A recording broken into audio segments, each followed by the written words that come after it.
Welcome to the Own It Powercast, the place to be when you get serious about making big changes and accelerating growth in your life and in your relationships. Finally create the life you've always wanted, living life on your own terms. Learn how to take your fear and turn it into powerful choices that will create sustained change. Now your host, Mary Baker. Hey everyone, welcome back to the Own It Powercast, the place to come to get what you need to move yourself forward. Hey, it's Mary Baker and welcome to episode 316, Why January Can Feel Harder Than It Should. Well, welcome to a new month and a brand new year. And before we begin today, I want to name something important. If you're coming into this year feeling scattered, tired, unmotivated, maybe a little disconnected, well, that doesn't mean that something's wrong with you. And for many people, the past year was a lot to hold. And when life is overwhelming for long stretches of time, our nervous system doesn't reset on January 1st. So this month on the podcast, we're not chasing resolutions or pushing for reinvention. Instead, we're going to be focusing on recentering. Coming back to ourselves with some honesty, steadiness, compassion, and a lot of self-respect. So take a breath, let yourself land, and let's begin. So I've been hearing the same thing over and over lately from clients, from listeners, from my friends, sometimes myself, saying things like, I thought I'd feel clearer by now. Or I thought with the holidays over, I'd have a lot more energy. Or I don't know what I want, and that kind of scares me. And I want to say this clearly, disorientation is not a personal failure. It's often just the aftermath of being in survival mode a lot longer than you realized. So what do I mean by disorientation? What is it actually? Well, this isn't really a mindset issue. I think it's more of a nervous system regulation issue. It can show up as low motivation, having really foggy thinking, difficulty making decisions, emotional flatness, or just easily irritated. And this happens when, and we've talked about this here before, when there's been prolonged stress.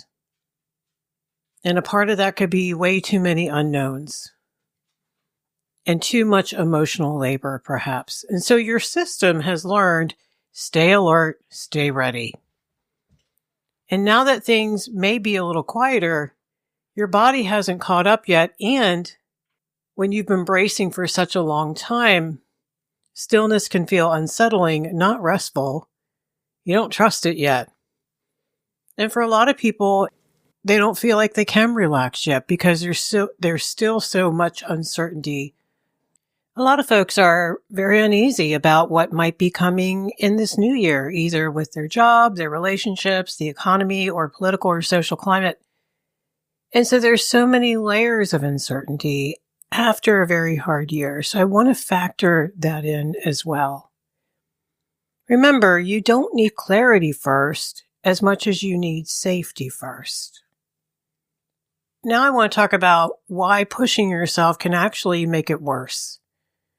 Now, January culture typically tells us, okay, you have to decide, what are your intentions? What are your goals? What are your resolutions? What actions you're going to take? Where's your commitment?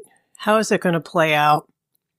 Are we going to see all that in your behavior? And I don't want to say these things are bad in and of themselves, but what happens is if you're pushing yourself before you're ready, that's just going to tighten your nervous system. Because that's essentially telling your nervous system, hey, brace for more impact. We can't relax. And then there's fear wrapped in all of those expectations. What if we're not ready to commit? What if we don't have the energy yet? What if we can't take action? Now, I agree, action is great. Action can get us out of the inertia. But we want to take action around our safety first. Because pressure is just going to increase our self-doubt.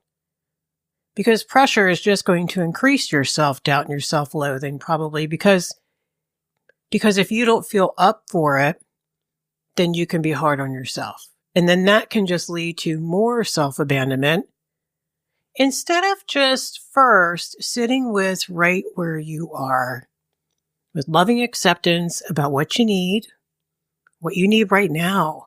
Doesn't mean that 2 weeks from now you might not be more motivated. We want to keep it less rigid and black and white and more open and expansive.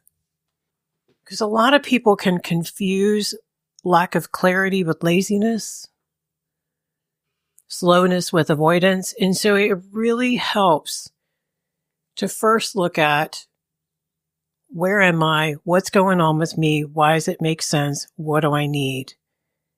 Because trying to force clarity when you're dysregulated is like trying to steer a car while you're skidding on ice. And this is why so many people override themselves in January, not because they don't care, but because they don't feel safe enough yet to listen. Listen to themselves, listen to what they really need. So hopefully as you're hearing this, you can release some of the, and sometimes through tears, some of the shame, some of the guilt, some of the fear. Fear that maybe you can't get it together. Guilt that you should, quote unquote, have been doing some things. And shame, not feeling good enough that you can't be more confident and just go after things right now. But what we talk about here on the show all the time, and what I know from working for a long time with people around building self-trust, self-confidence, healing trauma, is that we want to keep it simple, gentle, and doable. And let that confidence build on evidence slowly over time. And that's what recentering actually looks like. You can't recenter if you're going to ignore what's really going on inside of you. You can't recenter if you abandon your needs. Meaning, maybe you need to feel safe right now. Maybe you need a break. Maybe you just need some quiet space. Maybe you need some more time. Just because this don't mean that. Just because everyone else is at the gym in January doesn't mean it's right for you right now. So when I talk about recentering, I'm not talking about getting your life together or figuring everything out. I'm really talking about something much more basic and much more important. And the first thing you want to do is come back into your body if you can. And I say if you can, because you might be so frozen or running so fast in flight, but it's something to kind of think about. So coming back into your body, when you've been under stress for a long time, you live in your head. You analyze, you circle, you plan, you brace, you go over those conversations. But your body is where the safety and all the truth actually register first. So this might look like taking a moment, noticing your breath, taking another moment and feeling your feet on the floor. Or recognizing your shoulders, maybe they're hunched up, maybe you've been holding tension that has become so normalized for you, you don't even notice it anymore. So don't be hard on yourself if you're not even aware until you become aware. And you're not trying to fix it, you just want to acknowledge it. Because I think a big part of recentering means telling yourself the truth. Quietly, without judgment, but as honestly as you can. And that truth right now might be, I'm so tired, or I'm scared, or I don't actually know what I want right now. And that honesty can feel really uncomfortable, especially if you're used to pushing through or being the strong one or having all your ish together. But truth isn't harsh. Pressure is.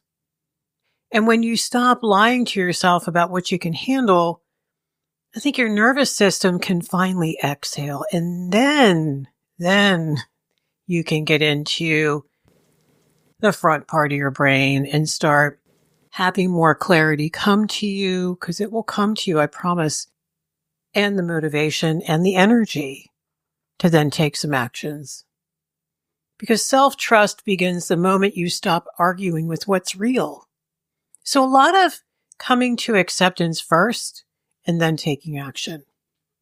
So a big part of this is reducing that internal pressure. I mean, a lot of the distress people are feeling right now isn't all coming from the outside. It's coming from the pressure that they're putting on themselves to feel better faster or get over it or whatever. And recentering means easing up on that internal push. Letting go of the timeline. God, letting go of the comparison for sure. And letting go of the belief that you should be further along. Pressure tells your system it's not safe yet. It's just going to implode anyway. You're not going to be able to do it. It's going to get sabotaged. And that's why, because you're going against yourself at the core. Gentleness tells your system you're paying attention. And you can't calm yourself while simultaneously demanding more from yourself. And I want you to sit with that thought for a moment. You can't do both. And we try all the time. We can't. Now, caveat, I'm not saying that at some moments a little grief work comes up where we get pissed because maybe we have dropped the ball. Maybe we have procrastinated. Maybe we haven't listened to ourselves. And yeah, we're further behind than we want to be. But that's not what I'm talking about right now. So the key, like we've been talking about all in 2025, was making smaller, truer choices. Not big declarations, not dramatic changes as of yet. You'll do those when you're ready. Just honest, grounded decisions that respect where you actually are. So what does that look like? It means saying no when you're actually depleted. Resting before you earn it. You guys know who you are. You don't have to earn rest. You need rest. We all do. It's not a want, it's a need. And choosing what feels steady instead of impressive. You guys know who you are too. And we got to catch ourselves. As evolved as we think we are, we may still secretly be looking out there to be okay. So these choices might look really insignificant from the outside. But internally, they rebuild safety and self-trust. And when I watch people start to rebuild that first, I'm not worried about them going after goals and making big changes because organically, they're going to do that anyway. Because that is what creates the real momentum.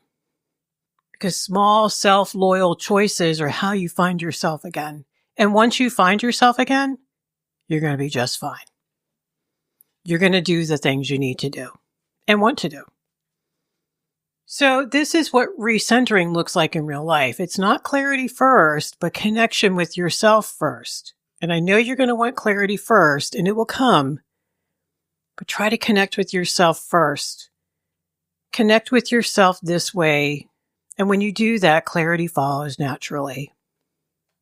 So if it feels okay, I want you just to pause for a moment. And I want you to notice where your body is touching whatever you're sitting on. If you're walking, notice what you're wearing on your feet and what kind of ground you're walking on. And try to take one slow breath. No special techniques, just a slow breath. And ask yourself this very quietly. What feels heavy right now? Not what should feel heavy. Just what does. And I want to normalize you don't need an answer you can act on. Awareness alone, I think, begins the shift. So this is where you prevent shame. One of the biggest misunderstandings I see, especially in January, is, again, that idea that motivation comes first, or it has to come first, and that if you just get motivated, everything else will fall into place. But motivation doesn't always come from pressures. Every once in a while it does. I get it. But often it comes from safety. It follows safety. When your nervous system doesn't feel safe, it's not going to move towards growth. It's going to move towards protection. And that can look like all the things like procrastination, overthinking, numbing out, feeling stuck. And it's not because you don't care. It's because your system is trying to literally conserve energy. And so the moment you stop judging that response and start listening to it and telling it makes sense, something will shift. Safety tells your nervous system, hey, you're actually allowed to move again. And the motivation follows naturally, like we just talked about.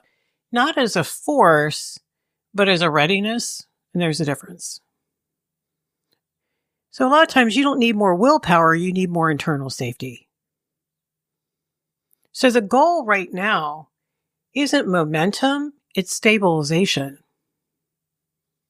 And that's one of the most supportive things you can do for yourself right now is stabilize. And that means trying to reduce the chaos where you can. Maybe not looking at the news today. Creating boundaries, create some predictability in your life wherever you can. I don't want to assume anything here. Try to give yourself a system, like a few solid places to land, like even just tightening up your morning routine can help. Small things.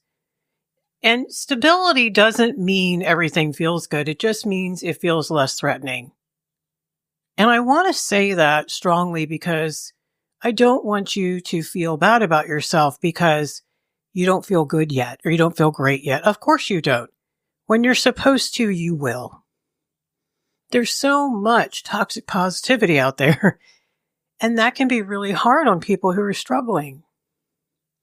Stability, again, just means it feels less threatening, and that's what allows your body and your mind to come back online.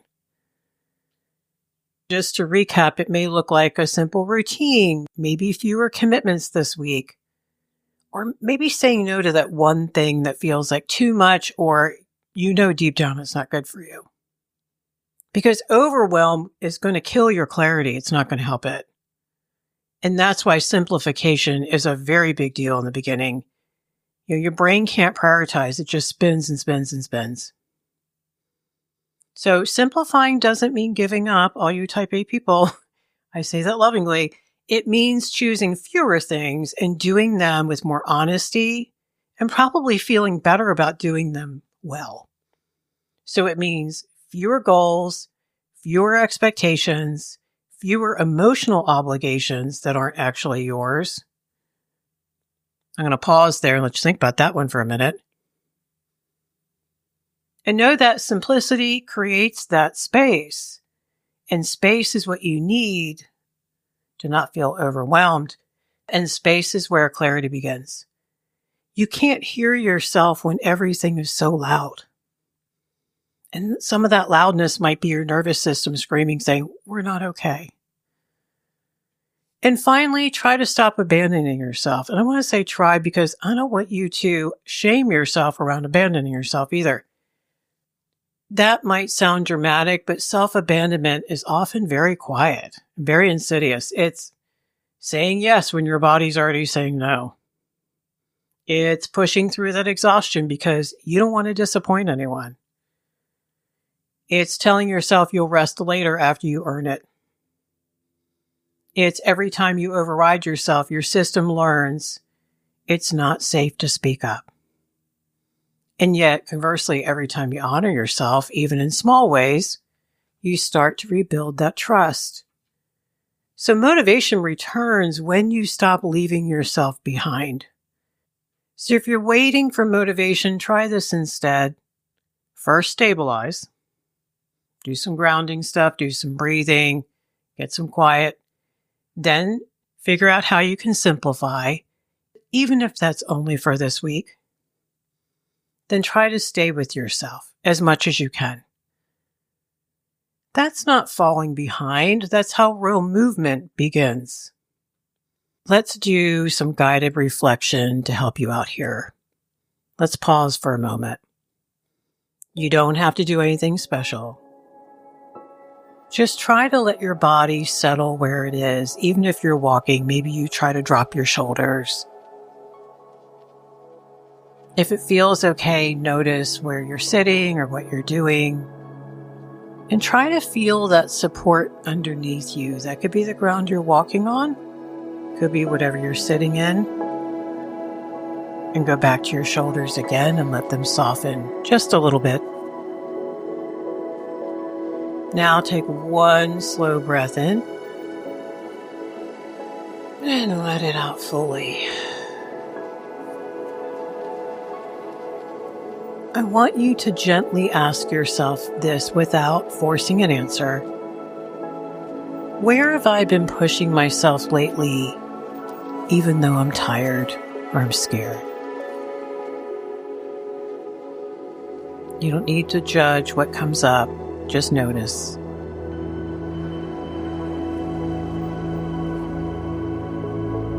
Now ask yourself another question. What would help me feel just a little more steady right now? Not motivated, not productive, just steadier. That answer might be rest, or fewer expectations, or one good honest no.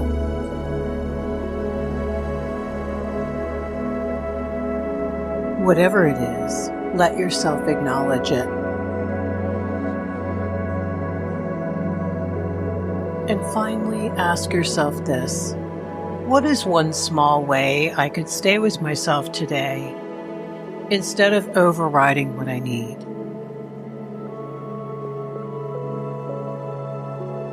You don't have to act on it immediately. Awareness alone really does begin to rebuild trust. When you're ready, take one more breath. And remind yourself, safety comes first. Motivation will follow. So this is how change actually begins, not through pressure, but through your presence. And so I want to talk about what are 3 recentering anchors that you can do. They're very simple. You can keep coming back to them every day and just practice. Not perfect, just practice. And the first one is the one honest no. They can be big or small, such as you say no to working past the time you set for yourself today, or no to that niggling self-sabotaging habit, or a big no, like I don't want to do that today. So one honest no. The second one is one small follow-through from doing that thing you said mattered last night as you thought about your day-to-day and why it matters. Even mostly following through on that thing is a hell of a lot better than not doing anything at all. Because at least when you're tackling it, you're telling your brain and your heart that yes, we are working on this. So one small follow through. And finally, just one moment of listening to your body, noticing when it feels tired, achy, in need of a reset, maybe some rest, maybe better nutrition, maybe some activity. And when it needs a break from sitting too long, or maybe when it just needs a hug. These aren't productivity tools. I think they're trust building tools. Building trust with yourself. And I want to talk about why these 3 anchors matter so much, because they're not random. Like we've been talking about today, stabilizing, simplifying, and staying with yourself are boundary practices. And boundaries aren't about other people, they're about how you define yourself. When you're dysregulated or overwhelmed, your sense of self really does get kind of blurry. You're more likely to default to your old patterns of maybe saying yes automatically or overriding what your body needs. Maybe following momentum that isn't actually yours. Boundaries are what bring definition back. I think they answer the question, where do I end and where does the world begin? But without boundaries, I don't think there's a clear me to protect or trust. And so each of these anchors, stabilizing, simplifying, staying with yourself, creates choice. Stabilizing says, I don't have to live in constant reaction. I can take a moment. Simplifying says, I don't have to carry everything all at once. And staying with yourself says, I don't have to abandon myself to belong. And choice is what pulls us out of survival mode. Remember, the nervous system relaxes when it remembers it has options. It's not trapped. And safety isn't just a feeling. I think it's an experience you can create. A lot of people are waiting to feel safe before they change anything. But safety can't be something that you try to think your way into. It's actually something you experience and show your nervous system through your actions. Meaning every time you honor a limit, every time you rest when you're really tired, or you make that choice that respects your capacity and what you need and what you feel, your system learns something new. It learns, I have agency. I have choices. And guess what? I can take care of myself. And that's not just emotional. That's actually physiological. And remember, self-trust isn't always rebuilt through big promises or dramatic changes. It's often rebuilt when your body notices that you listen, that you respond, that guess what? You don't disappear when things get uncomfortable. And these anchors, I think, are how you practice boundaries with yourself first, so that setting boundaries with other people becomes a lot more possible because you're stronger. You don't have to convince yourself you're safe anymore because you're showing yourself. So if you're feeling stuck and unmotivated and unsure right now, try anchoring yourself here, not forcing clarity, but just reminding your system over and over that you have choices and you're allowed to use them. This is the kind of work I do with clients every week, and I love it because it's not pushing for answers, but helping people feel grounded enough to hear themselves again. And if this episode resonates with you today, it's likely because your system is asking for steadiness, not speed. So if all you take from today is this, let it be enough. You don't need to be ahead. You don't need to be clear yet. You just need to stay in relationship with yourself while things settle. And I think that is progress.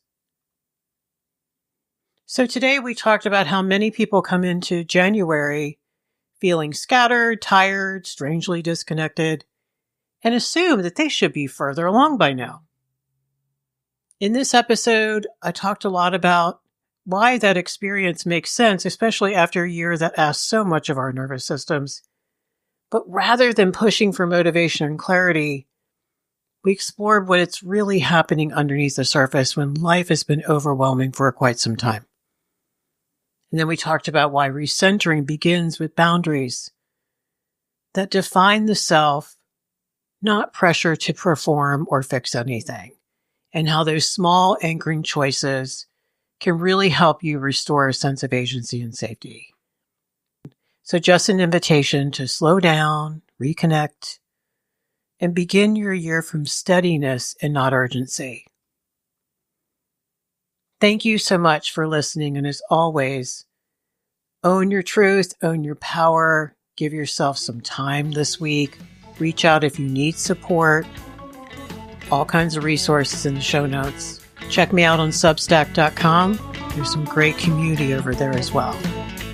All right, so pay it forward, keep focusing on you, and I'll see you next time. We hope you took away some useful insights and tools you can begin using right away. If you did, please leave a positive review and share on your social media. Because could you imagine if everyone in your life really got it together? Remember, own it now so you can really own it later.